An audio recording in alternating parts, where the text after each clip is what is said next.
Hello, Scorpio, Sun, Moon, Rising, and Venus signs. Kamusta kayo? Sana po ay nasa mabuti kayong kalagayan.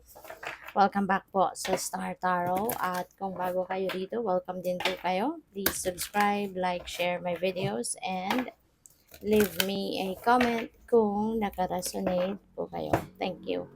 So, first card po ni Scorpio, indecision. Ayan. So, meron kayong hindi pa napapagdesisyonan ngayon, maybe because you are still confused, you are still not certain kung anong direction ang tatahakin ninyo sa ngayon.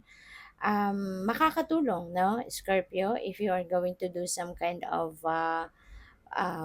pagmameditate, mumuni-muni, pagninilay-nilay, 'di ba? Kasi with that, no, makakaroon ng linaw ng iyong isipan.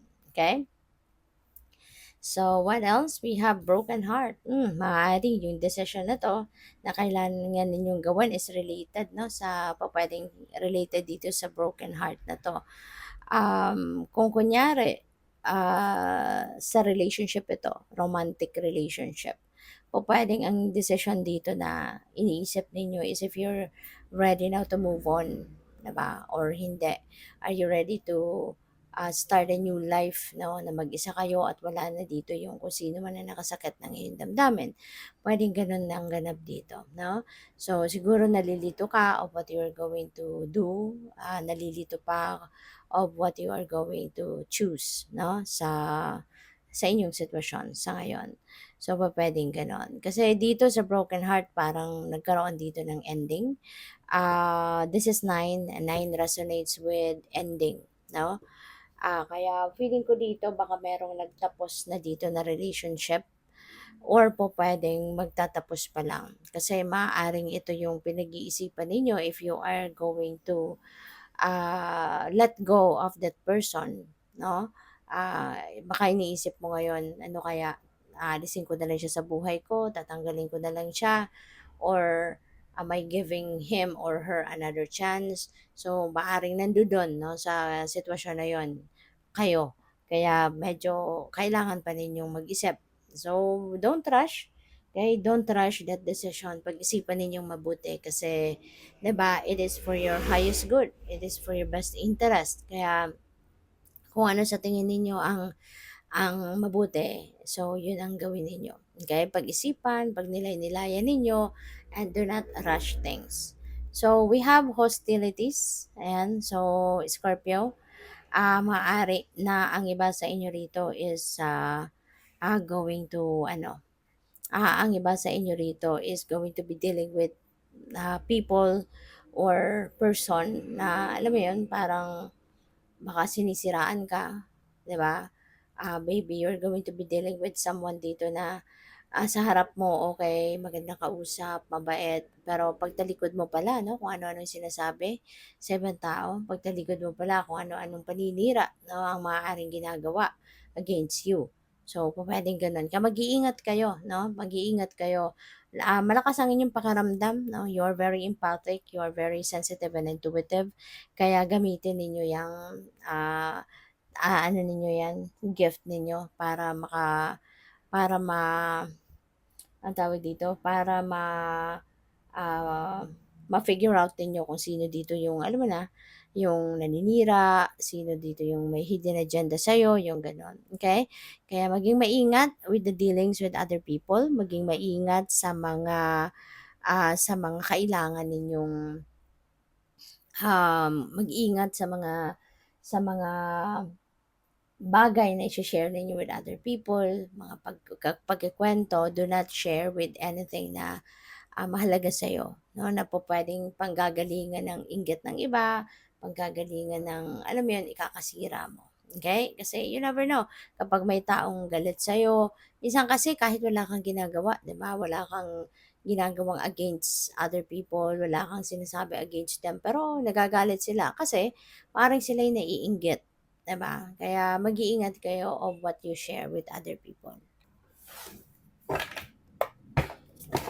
So, by the way, maraming salamat for subscribing. And if you haven't subscribed yet, subscribe na kayo.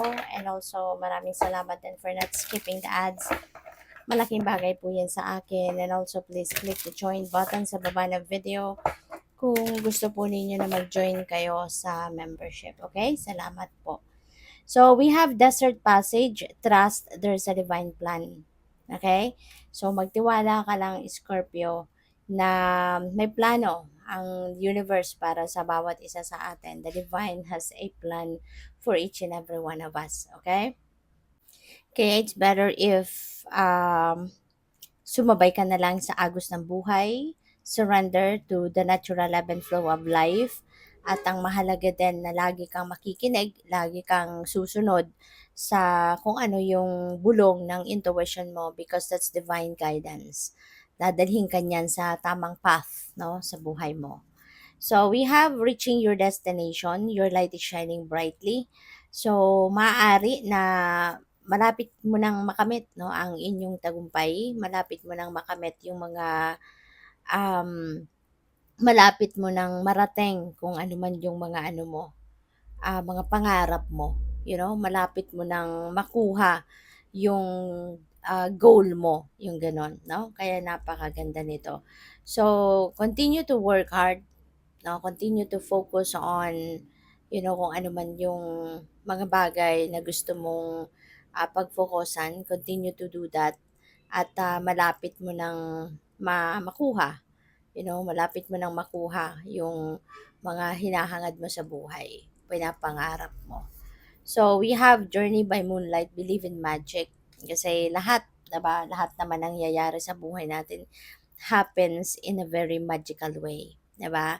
Kaya nga minsan may mga nangyayari sa buhay natin na hindi natin ma-figure out. Bakit kaya? Diba? Bakit nangyayari to sa akin? Bakit ngayon? Bakit sa akin? Diba? Kasi everything is magical. Everything is magic. May mga bagay na justify natin, may mga bagay na hindi.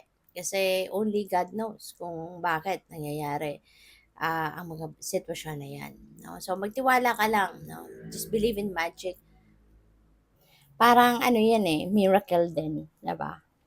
Yung mga magical moments na nag-unfold sa buhay natin. It's like miracles. Na kapag naniniwala ka na may milagro, 'di ba? Talagang mangyayari 'yon. So we have Wondrous Universe, Walk in Beauty. So siguro ngayon, mas ma-appreciate mo na ngayon yung ganda ng buhay, yung sarap ng buhay. Maybe you will be given that opportunity ngayon to enjoy, 'di ba? Kung ano man yung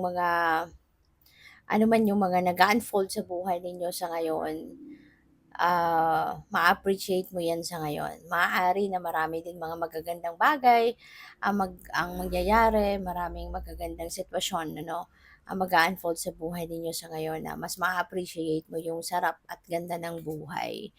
Solitude, in silence, peace prevails. That's very true. At maaaring ito yung kailangan ninyo sa ngayon para na makatulong sa inyo na magkaroon ka ng kalinawan sa inyong isipan. Makatulong sa iyo na magkaroon ka ng um, desisyon, ma-figure out mo kung ano yung mga bagay na dapat mong dapat mong asikasuhin, anong dapat na pagfokusan mo, yung ganon. Okay? So, good luck sa'yo. Thank you for watching. Love and light. Namaste.